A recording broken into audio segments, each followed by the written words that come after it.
Okay, folks, here's a quick review of the Han Solo figure that was produced by Hasbro for the Star Wars The Black Series 6-inch scale line of figures. And this was a gift I received for Christmas 2013. Now, like Boba Fett, this Han Solo figure seems to be a bit of a tough find in stores. I personally never saw it in my area, but my family told me that they got it at Target along with the Boba Fett figure that they also got me for Christmas. So once again, I have to thank my family for their generosity. Alright, as was the case with Boba Fett, the articulation joints on this Han Solo figure, they were all frozen in place, and it required a hairdryer to free them up. Han has articulation in the neck, the shoulders, the elbows, the forearms, the wrists, the hips, the knees, and the ankles. There is also an additional articulation just below the hips, and the ankles are on a rocker joint.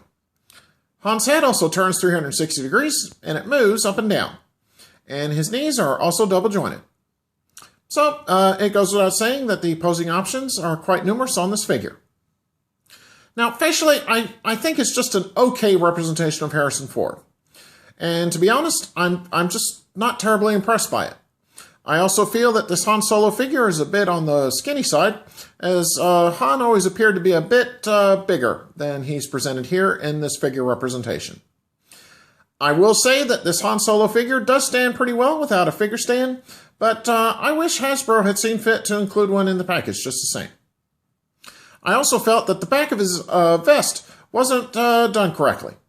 The squares on the back of his vest are much more pronounced in the finished film than they are here, and to my knowledge, there's only been one Han Solo figure that has gotten that look correct, and that would be the Han Solo in Endor trench coat that Kenner made back in 1983 as a part of the Return of the Jedi figure line.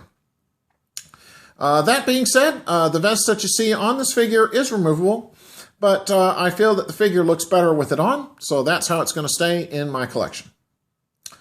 Paint apps on the figure, they were done pretty well.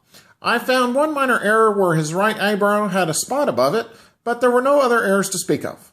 So let me pause here, zoom in, and I'll give you a closer look as to what Han Solo looks like.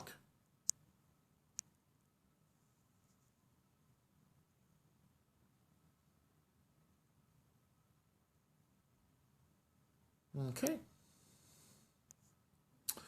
Alright, Han Solo came with numerous accessories, so let me pan down real quick and I'll show you what they are. Okay, first up, here's his trademark blaster pistol, and this was known as a DL-44, along with its accompanying holster. Now, both of these accessories have nice detailing on them, as you can see. However, I was a bit disappointed to discover that the pistol was warped when I got it out of packaging, so I used a vice grip to straighten it out. Okay, next up, here's a Stormtrooper blaster, and this was known as an E11 rifle, along with a Stormtrooper belt and holster.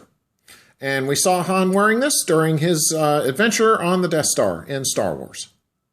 And we've seen the E11 rifle accessory before with the Sand Trooper that came out as a part of this 6-inch scale figure line. Both of the holsters that you saw are held together with a peg and hole system. And unfortunately, the E11 rifle that you see was warped out of packaging, just like the other pistol was. And I also had to use a vice grip on this E11 rifle to straighten it out. The holster on the Stormtrooper belt is a tight fit for the E11 rifle, but it does work. Okay, and finally, here are some alternate hands wearing gloves. Now, swapping hands out on this figure is very easily done, but these pegs are quite small, and they feel quite fragile to me, so I advise caution when you're swapping them out.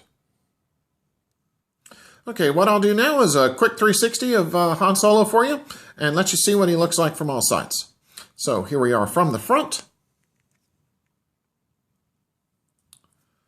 Okay, here he is from the left.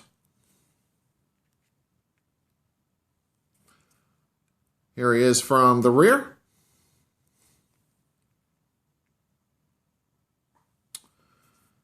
Here he is from the right-hand side. Finally, here we are once again, facing forward. So overall, I have to say that this figure is pretty good, and I like it quite a bit.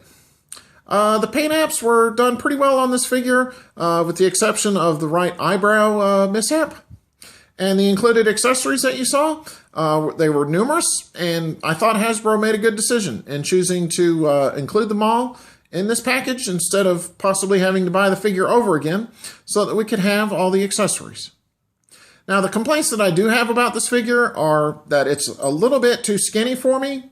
I don't like the fact that there was no figure stand included.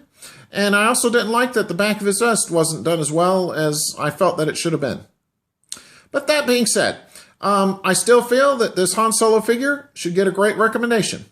I'm very happy to have this figure in my collection in spite of its flaws, which I feel are relatively minor. So if you see it in your area, go on ahead and pick it up. All right, so on that note, take care and stay tuned for my next review. Have a good one.